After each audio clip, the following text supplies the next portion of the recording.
오늘이 성탄 주일인데요. 우리 함께 예배 드리고 있는 가족에게 이렇게 한번 인사했으면 좋겠습니다. 메리 크리스마스. 우리 지금 예배 드리는 그곳 전후좌우에 있는 분들한테 한번 인사할까요? 메리 크리스마스. 시작.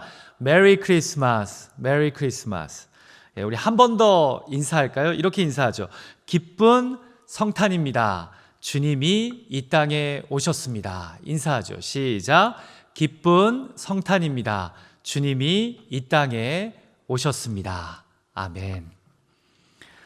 지난주에 갑자기 저희 집 인터넷에 문제가 생겨서요. 고객 서비스 센터에 전화를 했는데 필요한 도움을 잘 받은 후에요. 전화를 끊으려는데 갑자기 저에게 해피 할로데이 하면서 인사를 하는 거예요.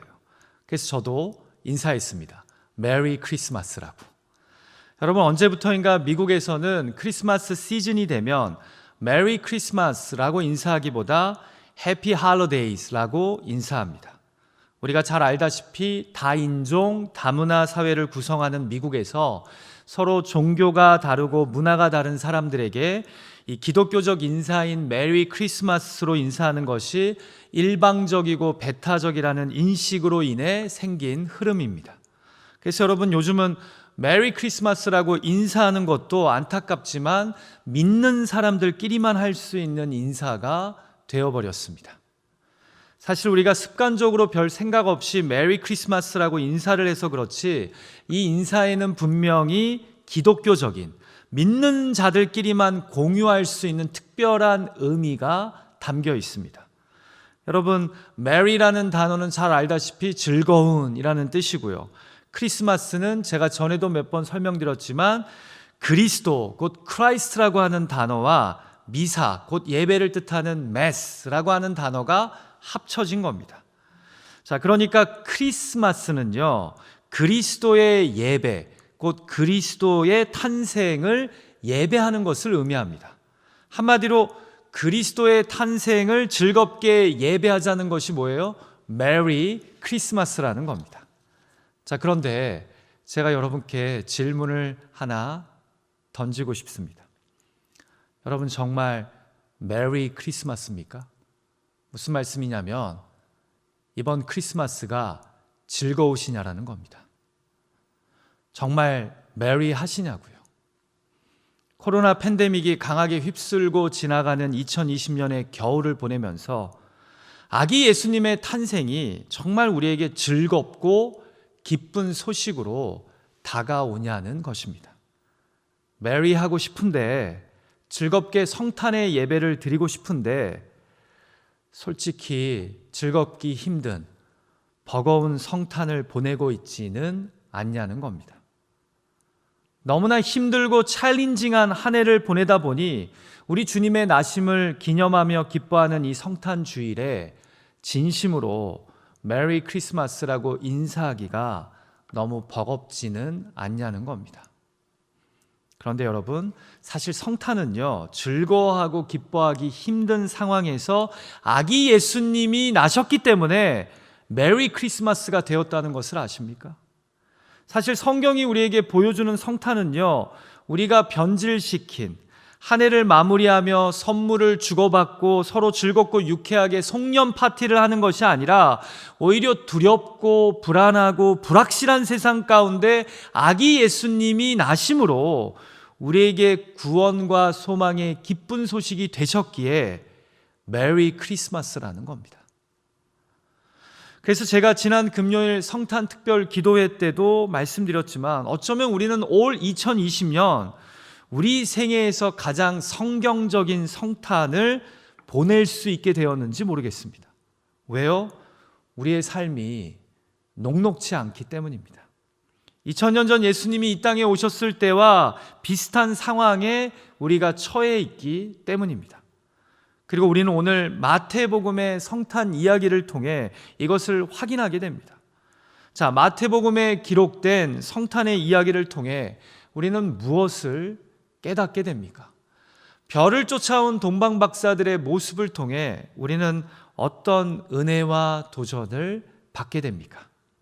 첫 번째로 성탄은 예루살렘이 아닌 베들레헴에서 일어났음을 기억해야 합니다. 여러분, 우리가 마태복음의 성탄 이야기를 들으면서 제일 먼저 맞닥뜨리게 되는 당황은요, 바로 예수님이 이스라엘의 수도 예루살렘 성이 아닌 베들레헴이라는 한 작은 마을에서 태어나셨다는 점입니다. 같이 본문 1절과 2절 말씀을 함께 읽을까요? 같이 읽죠. 시작. 헤롯 왕 때에 예수께서 유대 베들레헴에서 나심에 동방으로부터 박사들이 예루살렘에 이르러 말하되 유대인의 왕으로 나신 이가 어디 계시냐. 여러분, 우리가 잘 알다시피 동방의 박사들은 별을 쫓아 이스라엘에 이릅니다. 특별한 왕이 태어날 것을 예언하는 별이었기에 그들은 이스라엘에 이르자마자 자연스럽게 왕궁이 있는 예루살렘으로 간 것입니다. 그래서 당시 유대인의 왕이었던 헤롯과 예루살렘이 이 동방 박사들의 출현으로 인해 한바탕 소동이 일어납니다. 아니, 유대인의 왕이 태어났다는데 헤롯 왕에게 새로운 자녀가 생긴 것도 아니고 또 그가 로마 제국 하에서는 엄연한 유대인의 왕이기 때문입니다. 결국 헤롯 왕은요, 대제사장과 성경을 잘 아는 서기관들을 불러서 묻습니다. 그리스도가 태어난다면 도대체 어디서 태어나겠냐고 말입니다. 자, 같이 본문 5절과 6절 말씀 읽을까요? 시작. 이르되 유대 베들레헴이오니 이는 선지자로 이렇게 기록된 바 또 유대 땅 베들레헴아 너는 유대 고을 중에서 가장 작지 아니하도다. 내게서 한 다스리는 자가 나와서 내 백성 이스라엘의 목자가 되리라. 이들이 구약 미가서에서 이 힌트를 얻습니다. 구약에 예언된 이스라엘의 진정한 왕 그리스도가 태어난다면 그 마을은 베들레헴일 거라고 헤롯 왕에게 고합니다. 그런데 여러분, 이 미가서의 예언이 참 의미심장하지 않습니까? 베들레헴은 결코 유대 고을 중 가장 작지 아니하답니다. 여러분, 이 말의 의미는요, 베들레헴이 사실은 유대 땅에서 별 볼 일 없는 작은 마을이라는 뜻이죠. 그러나 여기서 이스라엘의 목자가 될 왕이 태어날 것이기 때문에 결코 작은 마을이 아니라는 겁니다. 그리고 누가복음은요, 그 별 볼 일 없는 작은 마을 베들레헴에 머물 곳이 없이 갓 태어난 예수님이 구유에 뉘었다고 기록합니다. 사랑하는 예배자 여러분, 예수님은 이스라엘의 왕이십니다. 아니, 믿는 모든 자들의 왕이시여 구원자이십니다. 그런데 그 왕이 제국의 중심지인 로마도 아닌, 종교의 중심지인 예루살렘에서도 아닌 한 작은 변방의 마을 베들레헴에서 태어나십니다. 하나님의 성전이 위치한 영광스러운 예루살렘이 아닌, 궁전이 위치한 화려한 예루살렘이 아닌 유대 땅 한 작은 마을인 베들레헴에서 목수의 아들로 태어납니다. 여기에 바로 성경에 역설이 있습니다. 이 왕은 세상의 왕들과는 다른 왕이라는 겁니다. 큰 곳보다는 소외된 작은 곳, 다수가 모인 곳보다는 아무도 둘러보지 않는 한 사람을 찾아오십니다. 작고 미약한 곳에 오셔서 모두를 위한 왕이심을, 모두를 위한 목자가 되심을 천명합니다. 세상이 화려하고 영광스러운 예루살렘에 매료되어 있을 때 가장 작고 별 볼 일 없는 베들레헴에서 태어나심으로 예수 그리스도가 우리 모두의 참 구원자와 주인이 되시는 왕이심을 우리에게 암시하고 있는 것입니다. 제가 참 좋아하는 독일의 신학자 본 회퍼는요, 예수 그리스도의 일생을 설명할 때 이런 말을 자주 했다고 합니다. 예수님은 말 구유에서 시작해서 십자가에서 마치셨습니다. 무슨 의미입니까? 여러분, 작은 베들레헴의 초라한 마국간 구유는요, 예수 그리스도의 낮아지심을 상징합니다. 그리고 십자가 또한 예수님의 낮아지심과 희생을 상징하죠. 우리를 위해 이 땅에 내려오신 예수님이 우리의 죄를 위해 저주의 십자가에 달리셨기 때문입니다. 한마디로 본 회퍼가 이해하는 예수님은 어떤 분이십니까? 낮아지심으로 삶을 시작하셔서 낮은 곳에서 삶을 마무리하신 분입니다. 그래서 여러분, 이 예수 그리스도가 찾아가지 못할 사람이 없습니다. 내가 아무리 별 볼 일 없고 내가 아무리 지금 밑바닥을 헤매며 무겁고 힘든 인생길을 걷고 있어도 예수님은 그 사람을 찾아가십니다. 여러분 한번 상상해 보십시오. 우리 주님이 로마 궁전에서 예루살렘 성전에서 태어나셨다면, 그래서 그곳에서 쭉 자라신 분이라면 과연 날 때부터 소경된 자나 12년 동안 혈류증 앓은 여인이나 돈과 권력만을 위해 살던 삭개오나 목마른 우물가의 여인을 이해하실 수 있었을까요? 배고픈 자, 억울한 자, 병든 자, 상한 영혼의 소유자들을 불쌍히 여기시고 그들의 삶의 구원자와 주인이 되어주실 수 있었을까요? 우리 주님은 예루살렘이 아닌 한 작은 변방의 마을 베들레헴에서 태어나셔서 저주의 십자가에 못 박혀 죽으심으로 우리의 그리스도, 우리의 구원자와 주인이 되셨습니다. 이 만만치 않은 겨울, 아기 예수님의 성탄을 축하하고 기념하며 그분이 예루살렘이 아닌 베들레헴에서 태어나셨음을 기억할 수 있는 저와 여러분이 되시기를 주님의 이름으로 축원합니다. 자, 두 번째로 마태복음의 성탄 이야기가 우리에게 주는 은혜와 도전은 무엇입니까? 성탄의 이야기에 헤롯이 있었음을 우리는 기억해야 합니다. 여러분, 사복음서에서 예수님의 탄생을 기록한 말씀은 딱 두 군데, 마태복음과 누가복음뿐입니다. 두 이야기는 서로 유사하기보다요, 각각 다른 곳에 강조점을 주면서 서로를 조화롭게 연결시킵니다. 자, 그런데 누가복음에는 없는데 마태복음에만 등장하는 독특한 두 그룹의 사람들이 예수님의 성탄 이야기에 있습니다. 바로 동방박사들과 헤롯 왕의 무리들입니다. 동방박사는 우리가 좀 이따 살펴볼 거고요. 사실 마태복음의 성탄 이야기에서 가장 중요한 역할을 하며 스토리를 긴장되게 이끄는 것이 바로 헤롯 왕입니다. 자, 먼저 아까 말씀드린 대로 별을 쫓아온 동방박사들이 예루살렘에 와서 태어나신 왕을 찾지 못하자 헤롯 왕과 예루살렘의 일대 소동이 일어납니다. 왜 그랬을까요? 그리스도가 오시는지도 모르고 영접 준비를 하지 못했기 때문에 소동이 일어난 걸까요? 아닙니다. 현재 유대인의 왕은 헤롯이기 때문입니다. 그러니까 한 나라에 두 왕이 생기게 되었으니 헤롯 왕도 이 동방박사들이 찾는 아기를 찾고자 하는 겁니다. 그래서 4절에 보니까 왕이 모든 대제사장들과 백성의 서기관들을 모아서 그리스도, 곧 이스라엘의 메시아가 어디에서 태어나겠는지 묻습니다. 자, 이제는 동방박사 세 사람과 헤롯 왕이 같이 아기 예수님을 찾고 있는 겁니다. 헤롯은 동방박사들에게 왕을 찾으면 바로 먼저 알려달라고 조용히 부탁까지 합니다. 그러나 여러분, 사실 목적은 다릅니다. 한쪽은 유대인의 왕을 찾아 경배하기 위함이고 또 한 명은 자신의 잠재적 정적을 제거하기 위함입니다. 우리는 이러한 헤롯 왕의 의도를요, 오늘 본문 뒤에 나오는 13절 말씀에서 바로 확인하게 됩니다. 같이 13절 말씀 읽을까요? 시작. 그들이 떠난 후에 주의 사자가 요셉에게 현몽하여 이르되 헤롯이 아기를 찾아 죽이려 하니 일어나 아기와 그의 어머니를 데리고 애굽으로 피하여. 사랑하는 예배자 여러분, 예수님은 태어나시자마자 죽음의 위협 앞에 놓이셨습니다. 그래서 2장을 보면요, 동방박사들의 경배를 받은 직후 애굽으로 도망가십니다.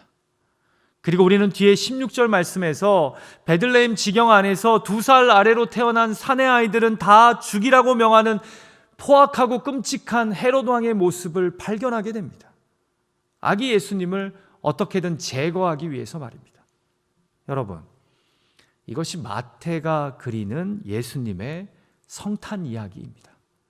우리가 좋아하는 성탄 찬송가 중에 고요한 밤, 거룩한 밤이 있습니다.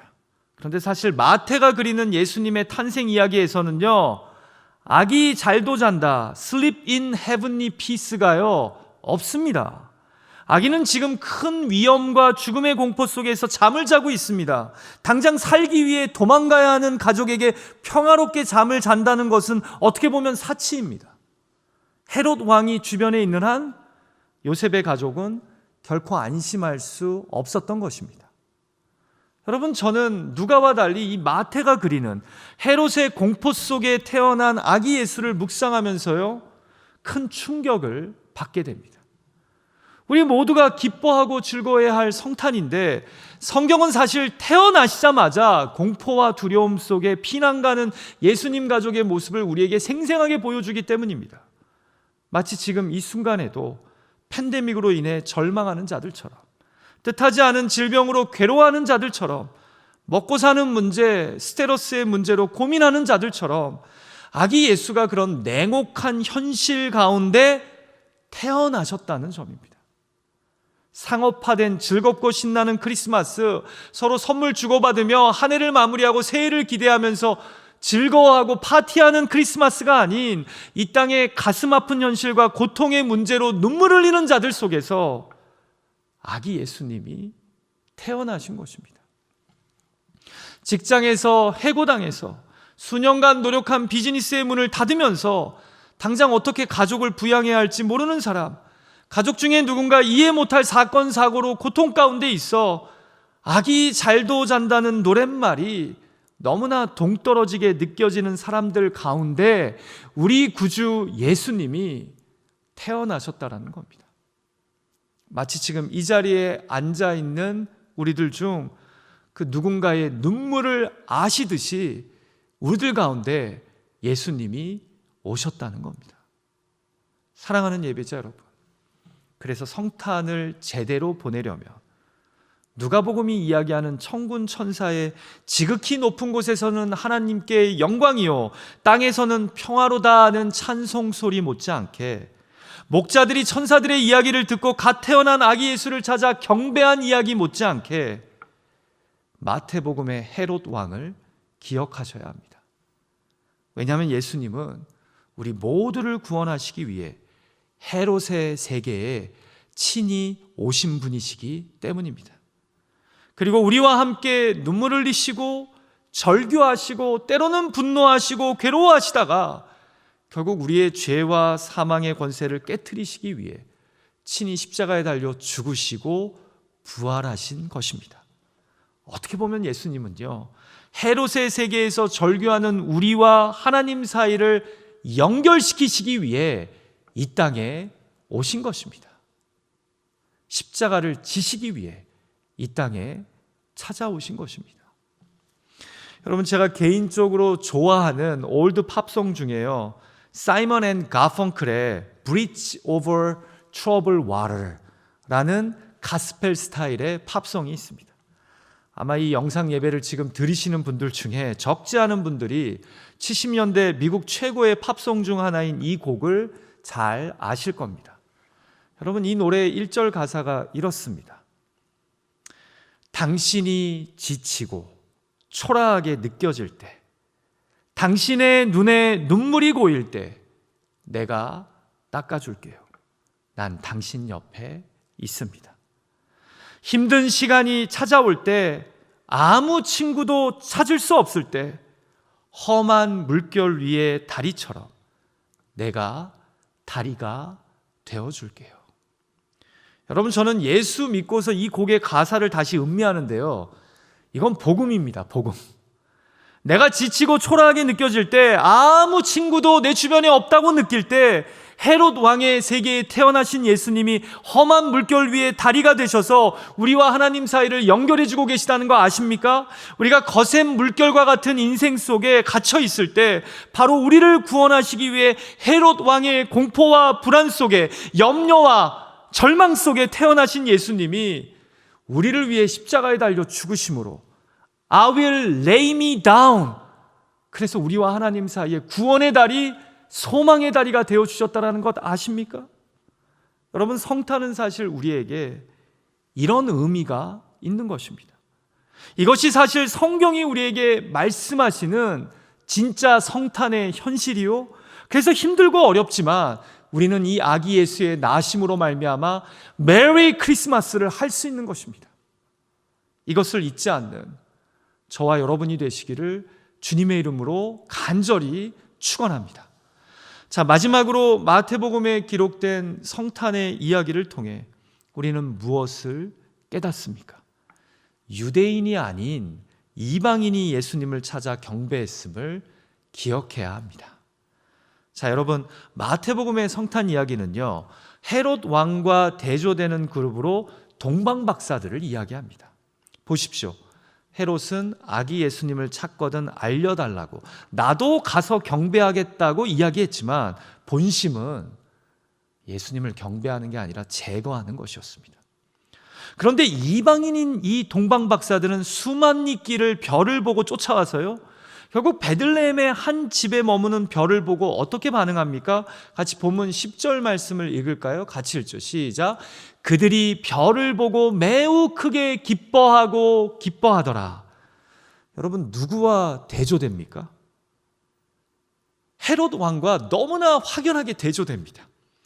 유대인인 헤롯은, 유대인의 왕인 헤롯은 아기 예수를, 그리스도를 찾아 죽이려고 하는데, 페르시아의 현자들인 이방인 박사들은 별을 보고 쫓아간 집에서 나신 아기 예수를 보고 너무나 기뻐합니다. 그것뿐입니까? 같이 11절 말씀 읽을까요? 시작. 집에 들어가 아기와 그의 어머니 마리아가 함께 있는 것을 보고 엎드려 아기께 경배하고 보배합을 열어 황금과 유황과 모략을 예물로 드리니라. 여러분, 여기 이 경배하고에 사용된 헬라어 동사가요, 프로스퀴네오라고 하는 단어인데요, 엎드려 절하다는 의미를 갖고 있습니다. 그렇지만 신약에선요, 예배를 상징하는 가장 보편적인 동사가 바로 이 단어입니다. 그러니까 신약에서 프로스퀴네오가 사용되는 곳을 보면 거의 다 예배하거나 경배한다라고 할 때 이 동사를 사용한다라는 거죠. 여러분, 우리는 보배합에 있던 황금과 유황과 모략을 동방박사들이 아기 예수님께 바친 것에 더 관심을 갖지만, 저는 솔직히 이방인인 이들이 아기 예수님을 예배했다는 것이 더 충격적입니다. 특히나 유대인 지도자들이 예수님을 죽이려고 하는 이 아이러니한 현실 속에서 말입니다. 여러분, 마태복음이 우리에게 이 현실을 통해, 이 이야기를 통해 던지는 메시지가 있다면 무엇일까요? 먼저는 태어나신 그리스도가 바로 유대인들뿐만 아니라 이스라엘뿐만 아니라 모든 인류의 그리스도이심을, 구원자이심을 우리에게 알려주는 겁니다. 그는 태어나실 때부터 이방인들의 경배를 받으신 모든 영혼들의 구원자이자 주인이시라는 겁니다. 근데 더불어 이 현실이요, 우리에게 던지는 도전이 하나 더 있습니다. 보십시오. 누구는 경배하기 위해 아기 예수님을 찾고, 누구는 죽이기 위해 예수님을 경배하는 척합니다. 자, 그런데 경배하는 자는 이방인이고 경배하는 척하는 자는 예수님과 같은 유대인입니다. 이해가 되십니까? 어쩌면 주님이요, 2020년 성탄을 보내는 우리에게 오늘 본문 말씀의 동방박사들과 헤롯 왕의 모습을 통해 이렇게 물으시는 듯합니다. 너는 왜 주를 믿고 따르느냐? 내 신앙의 참 동기와 이유가 도대체 무엇이냐고 말입니다. 나를 위한 것인지 아니면 주님을 위한 것인지, 사심인지 사랑인지, 자신을 드러내고자 하는 종교 생활인지 아니면 자신을 드리는 신앙인지 말입니다. 같은 유대인인데 누구는 사실 참으로 그리스도를 기다리지도 않고 경배하지도 않습니다. 누구는 유대인도 아닌 이방인인데 아기 예수님의 나심을 진정으로 기다리고 쫓아가고 경배하며 자신의 가진 귀한 것을 주님 발 앞에 내려놓습니다.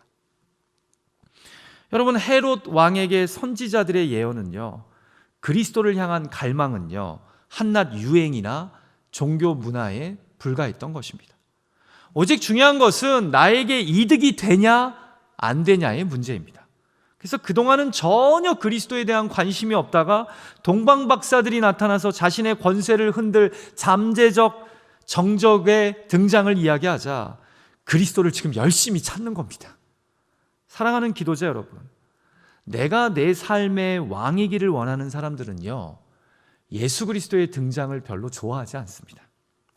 이제는 내 마음대로 살 수 없게 되기 때문입니다. 본문 3절처럼 소동이 일어납니다. 왕이 나셨다는 동방박사들의 선언이 몹시 마음을 불쾌하고 당혹스럽게 만듭니다.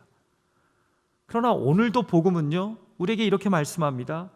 단순히 나를 믿어 죄사함 받고 천국 가는 것이 복음의 다가 아니라 내가 다시 너의 인생의 주인이 되는 것, 구원자가 되는 것, 내 삶의 경배를 받는 것, 이게 바로 복음이라고 말입니다.